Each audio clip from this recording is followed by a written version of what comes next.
Hello, welcome back to Two Bears Podcast. I'm Chef Don Splain, one of your hosts. Just letting you know that our original recording was over 2 hours long, so Chef Zev and I have decided to break it down into two or three smaller parts. So here comes part one, and enjoy. Welcome to Two Bears Podcast. I'm Chef Don Splain. I'm here with Chef Zeev Bennett. And did I say that right? Because No, it's Zev. I always it's like is it Zeev is Zev Zeev, and It's I've heard Zev. it Zev. Like I know it's Zev, but Yeah, it's Zev. for some reason, whenever I read it in my brain, I want to say Zeev. It's the dyslexia in me. It's all good. I don't So mind. so this week, I guess by default we're going to talk about mushrooms because I saw on your Instagram the other day that you were cooking up chanterelles and uh, mushrooms.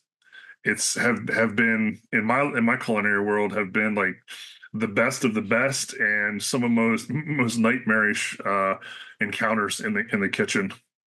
Yeah, I would have to second that, and I definitely want to hear you talk about that. Before we go into what we do with mushrooms, I just want to quickly talk about how crazy mushrooms are. So, like there's so many things in nature that are taken for granted. And a lot of the things in nature that are taken for granted are things that we don't interact with that often. So when we do see them, we see the majesty of them and it's super cool. And we're like, wow, that's amazing. But like nobody really thinks more about it. Mushrooms are something that's involved in a lot of our lives every day because people eat mushrooms in everything. It's very popular. Every single mushroom that you eat that grows, it's not a single organism. That one mushroom, that one piece that you're looking at is billions, billions of different organisms living together as a colony. And that is really crazy. Like that is a wild, you're talking about billions of organisms that are forming one single appearing structure. They're able to communicate with each other. We believe they're able to communicate with other plants in the forest as well, or in the jungle, wherever they're growing. Um, there's, I'm not sure how many species, but thousands, if not like tens or hundreds of thousands. And almost each and every one of them is extremely unique in its life cycle and its appearance and the functionality of the colonies that are existing inside of it. And mushrooms also give us psilocybin, which, for those of you who don't know, psilocybin is the neurotropic, the psychoactive that's in certain species of mushrooms that people refer to as magic mushrooms or special mushrooms or whatever. And psilocybin is a very interesting substance because it's technically a poison. Um, your body builds an immediate tolerance to it as soon as it ingests it. So you can't eat mushrooms over and over and over and experience the same effects. And there are many scientists who believe that early man's use of psilocybin from all over the world in North, South America, I believe in Central America as well, in Europe for sure. In Africa, I'm not 100% sure, but I think so too. And in Asia, in all of them, early man, I'm talking about like man that was walking around at the same time as Neanderthal when there were multiple species of Homo erectus on the planet. And they believe that heavy usage of psilocybin actually made them jump from lower to higher brain function. So from what's often described as like worshiping the planet to having more formed thoughts of our existence and humanity's place in the universe and starting to implement society and civilization. And not all scientists, this isn't like fact, but there are many scientists who really link that jump from almost primordial thought process to civilized thought process. And they link that to the heavy usage of psilocybin. So mushrooms are a part of who we are, you know? When you're talking about like how unique mushrooms are in the United States in the emergency rooms for like mushroom poisoning, one of the highest demographics that are poisoned in the United States are actually Asians. And it's because they'll go out into the woods and they'll pick mushrooms that they would pick in Asia, but in the United States, they're toxic. So Yeah. it's like Fun this. fact for the listeners, do not go into the wild and pick mushrooms unless you are with somebody who knows what they're doing very well. Absolutely, there was a guy in upstate New York. It's there's what's called a false morel. And a false morel is it basically looks like a morel. It's like the top of the morel with no stem. I think I Is know what you're talking is about. is a false morel. And in Europe, there's no cyanide in them. In the United States, there's cyanide in them. High And levels of cyanide. and so but it's one of those things. If you cook them, because cyanide is very volatile, if you cook them, you can cook that cyanide off. But what he was doing is he was sitting there cooking a huge rondeau of these false morels, just sitting over top of it, breathing it in, breathing it in, breathing it in, and that's what killed him. Is he didn't eat them, cooking them is what killed him. And So that's another thing about mushrooms is they reproduce with spores. right. Spores are almost completely invisible. And if it's a toxic mushroom reproducing, it's just emitting billions of particles into the air that can kill you. Now Like, we would go out and hunt mushrooms, and the because like I said, like 99% of the morels that are out there are safe. But the thing is, when we would go out into the woods, I cannot see a morel mushroom in its natural environment to save my life.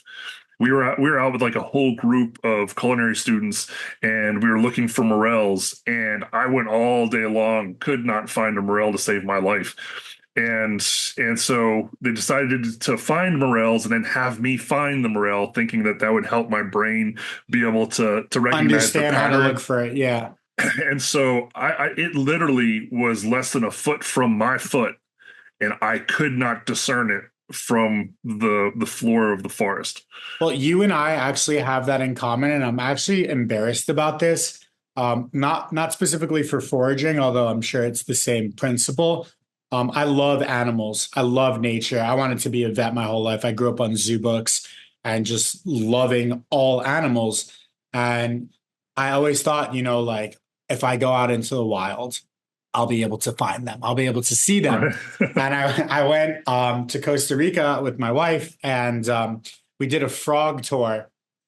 And when I tell you we're out at night with flashlights, hunting for frogs, like looking for the shimmer or whatever, when I tell you my wife found 5 times as many frogs as the guide. Okay. Right. My wife is also an environmental scientist, Right. like an actual environmental scientist. She works in global sustainability.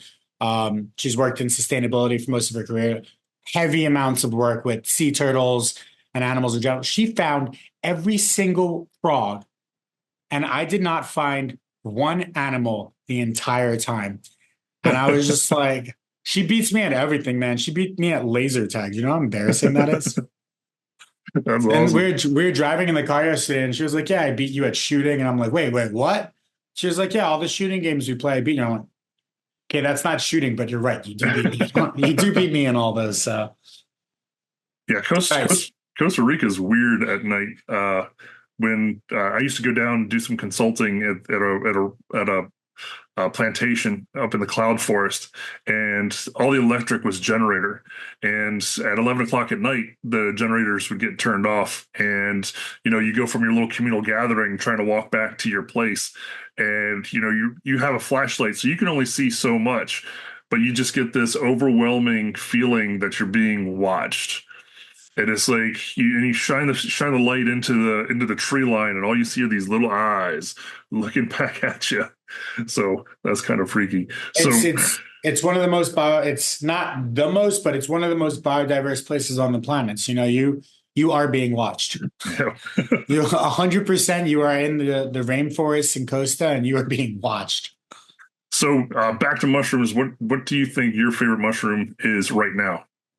So my favorite mushroom right now is between maitake or hen of the woods and porcini. And these are super basic chef mushrooms.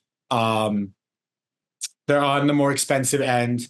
Maitakes, I believe, are grown. They can be Yep. foraged, but they are grown. Porcinis, as far as I know, are mostly wild foraged. Yep. Um, Porcinis have it's like the king of flavor for mushrooms. Right. There's no flavor like porcini. And I say all the time, like, if you're unsure whether or not you like mushrooms, you have to eat a porcini. If you don't like porcinis, you don't like mushrooms. If you like porcinis, welcome to the party, you know? Right. Um, That's one of those things because it's mushrooms are so diverse. To say that you don't like mushrooms, you really haven't tried them all yeah, because there's different. If you say that there's a texture issue, I have a mushroom that doesn't have that texture that you're probably going to love. If it's a flavor issue, I guarantee you there's a flavor mushroom out there that you're going to love. absolutely. And I will tell you also, my least favorite mushroom is lion's mane. Lion's mane?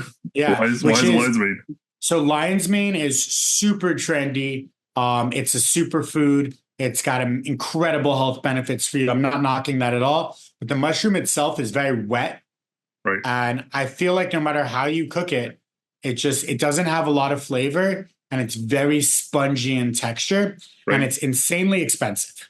So you roll all those things together, and like I'm trying to R&D and work on ways to make it awesome. But as far as I'm concerned, like lion's mane's at the bottom, porcinis and maitakes are at the top. Maitakes, you can roast them super hard. You can burn them and they taste amazing. They're super meaty. I think it's just one of the most fulfilling mushrooms to eat. Like Right. it's all like we served at Marigold's, we served a fat marinated maitake with our steak, with like the steak for two. And there are many times when I had the steak and I had the maitake, and I thought the maitake was better than the steak. Right. Uh, my question: where do you get your lion's mane from? Like, who do you get it through? So we were working with these people called Mushroom Marvelous, Right. and they have a grow house here. So anytime you start growing mushrooms, there's years of development and figuring out because each species needs its own environment and Right. humidity and feed and whatever. But that's where we got them from, I believe. They were super high quality. They were just wet, bro. They're just So typically, so the thing is like I notice with lion's mane, if you pick them young, they tend not to be so wet. okay. The older they get, it seems like the more moisture they kind Yeah, but of the older they hold. get, the bigger they get, and the more that's how people want to sell them I know that's the because they issue. weigh more. They weigh Uh, more. my mushroom guy here his is Strophoria is and they grow different types of mushrooms. Lion's mane is one of the ones that he grows, and it's what I like about my lion's mane is it'll take on flavors. Like you can make it taste like a lot of different things. Uh, but yeah, no, you're right. Trying to get that sear on it can I be will say, I will also say special mention for Brown Beach. Brown Beach. Love Brown Beach.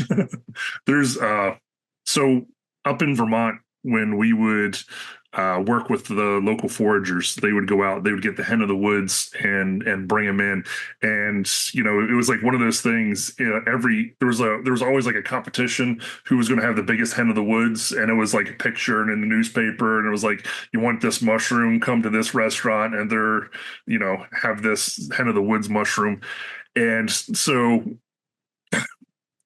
my mushroom guy came in and he had the hen of the woods, and so he had like a couple like 20 pounders, things like that, Jeez. and so he brings them in, and so I buy them. And the cooks are like, "Are we going to put it on the menu tonight? What are we going to do with the chef? What are we going to do with the chef?" I'm like, "Just wait. We're not going to put it on the menu tonight. We'll put it on the menu tomorrow night, and I'll show you why." And so We're gonna roast it whole. so I took a couple 5 gallon buckets of water and threw some salt into it and then dropped the matakis into it and sealed it up. And I'm like, tomorrow morning, come back and then we'll clean them up and put it out for service. And the next day, one of the cooks is just like, "Chef, you need to see the bucket." I'm like, okay. So we open up the bucket, and there's like all these millipedes and centipedes and all of these things just kind of floating in the water.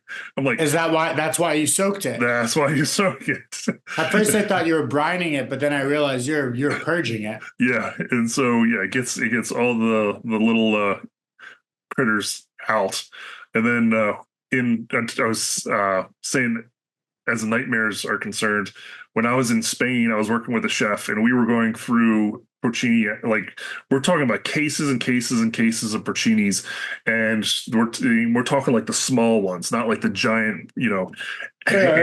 and we have to peel all the caps. So that's what you're doing is you're sitting there and you're peeling the caps, peeling the caps, peeling the caps. While we're on the subject, when you're cleaning porcinis, do you clean off all the green Yes, mush, right? All the green yes, stuff. yep. Yeah, I saw someone And not clean that off, and I was like, and you trim and you have to be careful because it'll bruise real easy as well. yes. And so my And wife, bruising goes back to the fact that it's a colony of organisms. right? So like that bruise actually means that you just killed like millions of organisms. Well, we're sitting there, and my wife is pregnant with my first child, and this isn't we're basically where we're prepping is literally overlooking the city of Toledo in Spain. It's one of the best places I've ever prepped food in my Wow. life. And my wife is sitting there, and she's prepping all of these porcinis, and the chef is like, what is she doing? And I said, she's picking out the maggots. And he goes, oh. And so he walks up to her, and next thing you know, I just see my wife turn towards him and just kind of like shake her knife as she's talking to the chef. And the chef comes walking past me. I'm like, what was that about? And he goes, I told her that we don't have to take the maggots out because the maggots eat the mushrooms, so the maggots will taste like the mushrooms. And then your wife said, I'm pregnant, I'm taking out the magnets, and I'm not going to argue with a pregnant woman. Yeah. So I guess there's some guess there's some truth in that. Um, I So, mean, you can eat the maggots technically, right, like they have bugs all over the world. Normally a porcini is a high-end food product. It's right. normally going into high-end food products. Normally, we do not include the native maggots Exactly. in our high-end food product. What I teach people is like when you're working with porcini, you're working with chanterelles too. Basically any mushroom. When you look at the top of it, if it looks like a salt or pepper shaker, Yep. that means you're going to have critters. And so at that point, it's if you just know how to flake it open with your thumbs, you can have access to those things and remove them. How do you feel about chanterelles? I love chanterelles, and there's a native chanterelle in Florida. It's the sea grape chanterelle, and Really? and it was discovered. I'm I going want to to say Google that real quick. I want to say it was discovered 2016, and the season is October. So you end of September, October, early November is kind of like your window for the sea grape chanterelles. Oh, wow. They're very cool looking. Now I'm gonna have to do post production work and put a picture Yeah, yeah. up. Chanterelles have false gills, morphology and identification. Comparison between true gills and false gills. Ursula, Nigricans. Very cool. I need to get some of those because Florida is kind of a rough spot for chefs. We don't really get such great local product here. Right? We don't get great local chickens are not so bad, but we don't get great local beef or Okay. pork. There is awesome beef raised in Florida. What? Okay. And it's kind of just you just have to know where to look. Uh I'm not going to blow them up on here, but afterwards I'll let you know. Okay. But yeah, there's when we opened the Founders, we were actually using Florida prime beef, and it was hands down the best steaks that I've had. Outside of like Wagyu type things.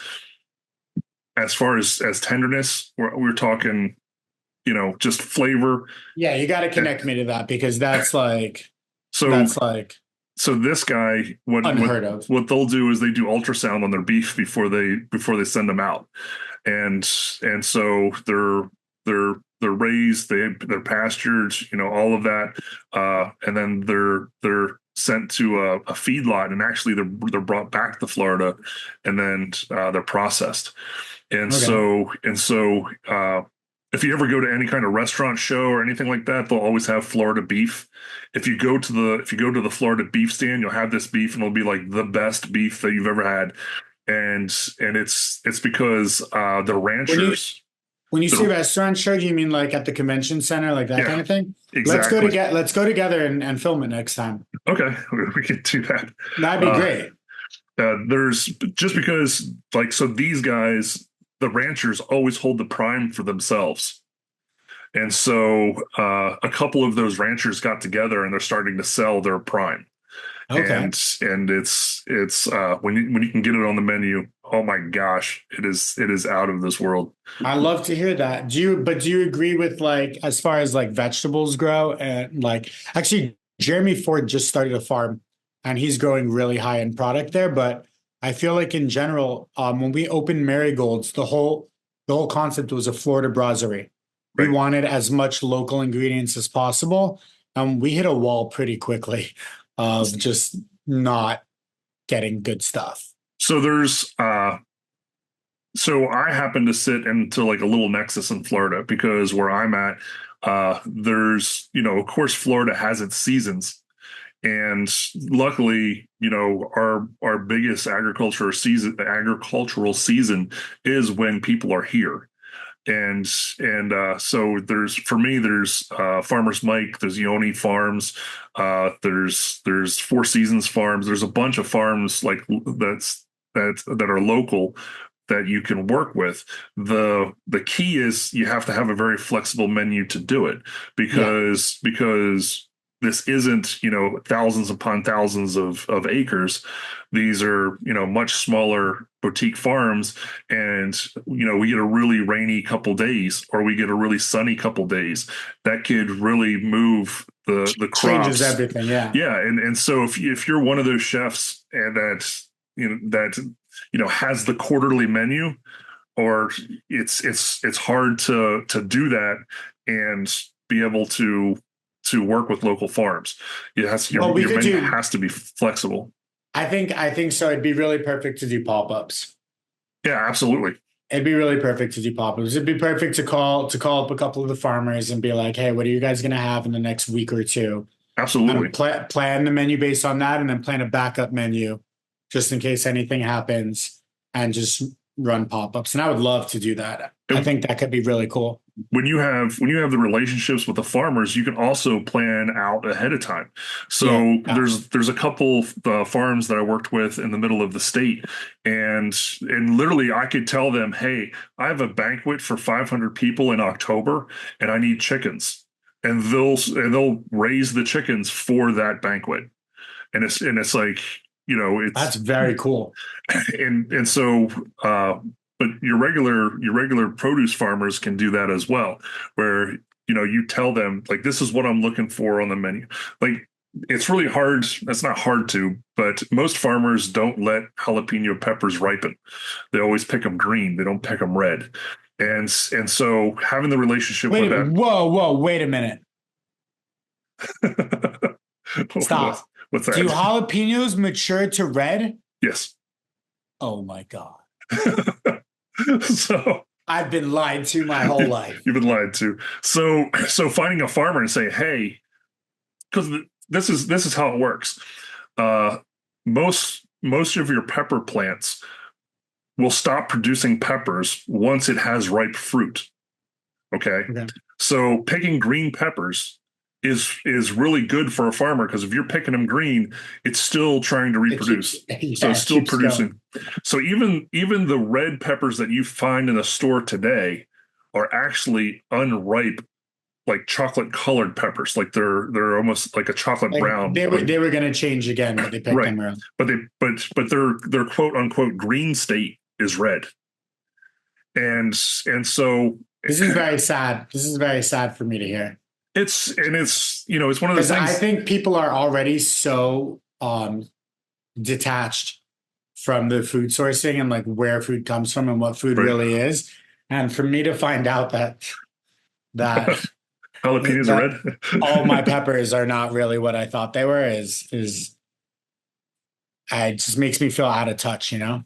Well, so that's the cool thing when you work with the farmers and you can say, "Hey, can you grow me, you know, so many feet of pinas, let them go to full maturity, and I'll buy them fully mature." And at that point, I'm gonna do that. I mean, it's a completely different, it's a completely different flavor Yeah, I'm sure it's a profile. lot sweeter. I'm sure there's a lot less bitterness. I'm sure the Yep. capsaicin is more rounded and more developed. So when I used to grow my hot peppers up in Vermont, I love hot peppers, love hot peppers. Yeah. But capsaicin is a defense mechanism. Okay, Yes, so capsaicin. For those of you who don't know, capsaicin is the chemical substrate, the constituent that makes you feel spice when we're talking about peppers. When we're talking about horseradish and that, I believe that's sulfur. I believe that's not um, capsaicin. When you feel spiciness from eating a spicy pepper, you are not tasting spiciness. You are perceiving pain through your tongue. It is a pain sensation.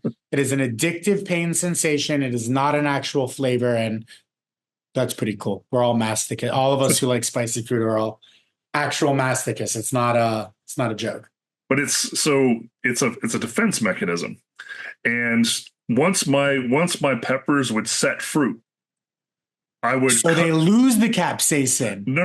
Well, once they set fruit, Yeah. what I do is I basically make the plant fight for its life. I take all of its water away and I make this thing fight. And Okay. when it has to go through that process, it sees its seeds as, something that it wants to protect. It has to protect its seeds. So it increases the So it capsaicin. increases the capsaicin. And so if you want more mild hot peppers, you can kind of you know make it really really happy. You make it really happy, you're going to get a lower capsaicin.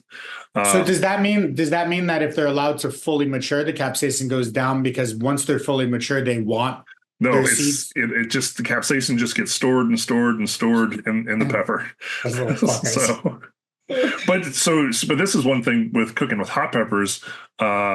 There's in Haiti, they have what's called soup jamu, which is their typical stew they would eat on like New Year's Day, and they would always put Scotch bonnets into their Yes. into their soup jamu, and it was when I learned how to make the soup, they would count the peppers when they'd put them in, and they would write it on the side of the pot, or they'd write it on a sticky note, and they would just they kept track. And before you would ever stir the soup, you would have to pull each one of the peppers out, and then they would stir the soup, and then they put the peppers back in. And They don't want for to agitate the capsaicin? well, for them, if one of those peppers ruptures when you're making the soup, it's considered ruined. Like Okay. and so Well, I'm sure it's more than considered. I'm well, sure it's it turns into a nuclear bomb. it's funny because these you're around these ladies and I'm tasting these different soups, soup jamu, and you could like the ladies would just have like this little conversation with their eyes, like she's serving bad jamu, like one of her peppers popped, kind of thing. And you can really taste the difference, when with the flavor of a habanero versus the spice of a habanero is like a really big thing. And Yeah. so I took that that style, and I started implementing it into my chili. So when I make my chili, my peppers go in, but they don't, it's the same method. The You're the just infusing them in. You're not like macerating them into the Exactly. pie. And so when I would use like the chipotle peppers, the smoked jalapenos, getting those in there, keeping them whole, it just gives a whole dynamic depth to the chili without, so you're getting all the flavor of those hot peppers, but you're not getting the rip your face off, spice of those hot peppers. So on that note, I lived in Lima in Peru when I was at Ashley Gaston down there, and Peru is like the motherland of spicy chilies. Right. In fact, for those of you who don't know, all chilies come from Central and South America. Um, about 200 years ago, the Portuguese and Spanish moved the chilies all over the world. Tomatoes, too, by the way. Tomatoes are not native to Europe. So Italy didn't have tomatoes before that. And India and Thailand, which are famous for having chili peppers and chili in their cuisine, they actually didn't have chilies 200 years ago. Gagan would argue with me about this all the time. And he's like, there's chilies in the top of the Himalayas. And I'm like, bro, it's because the Portuguese brought them and some birds ate them and they shipped the Right. seeds out up there. Like they weren't there before. They're not native. And Thai cuisine, actually, before chilies, which are the main component of Thai food, they would use white peppercorn, garlic, and coriander root. And that was their spice profile. And they would get their heat and their spiciness from that. And everywhere in the world really uses capsicum and uses peppers and uses chilies, and it really all comes from Central and South America. A lot of them come from Peru. In Peru, the way that we dealt with the chilies was a lot of them, like ricotta, ají amarillo, they're ridiculously hot. They're hot to the point where when you eat them, you really don't get the flavor of the pepper because you're getting fucked by Right. the capsaicin. So what we do is we would either blanch them like 3 or 4 times, or just cut them, prep them, and then soak them in water, strain that water out, soak them in water again, strain that water out. And we do that 3 or 4 times. And after you do that, you've washed away a lot of the capsaicin. And I think people would be really surprised that like ghost peppers, Scotch bonnets, jalapenos, habaneros, all of these peppers have incredible flavor hiding behind all of that capsaicin. Absolutely. And it's amazing to work with them. And it's amazing to have a dish that has Scotch bonnet or habanero in it, and it's not spicy. But you get this crazy flavor profile of this pepper that you've eaten before, but you've never gotten to appreciate, you know? Yep. There's just so everyone knows that in when you open up a pepper, you have everyone says that like all the heat's in the seeds, and that's not actually true. All the heat is in that like white pithy material that holds It's the in the seeds. pith. Do you know Yeah. what else is in that pith? What's that? All of the umami. You- And I got yelled at in Gagan for cleaning them right. and for cutting out the pith. And Gagan was like, "This isn't a French restaurant. Don't cut that out. That's where all the umami's from." And it just makes me feel like I'm sorry. I love France, but like they have no idea what they're doing. They clean out everything from peppers and they throw away all the flavorful parts. They also like to throw out the skin of everything, which is all the nutrients. Right. And I'm like, what are you eating after that? You know, like Well, if you know how a pepper grows, you know where that pith ends inside that pepper. And so, I used to play the joke where I could bite off the end of a pepper and it tastes fine. And they're then fine. the next person takes a bite and it's all Done. there. Yeah. Very cool. Thank you for tuning in. Please like, subscribe, share. We're trying to hit that 1,000 member mark. And once we can do that, we can get monetized and we can start doing better things, better content, and hopefully, get out behind these green screens and get into the kitchen and start cooking.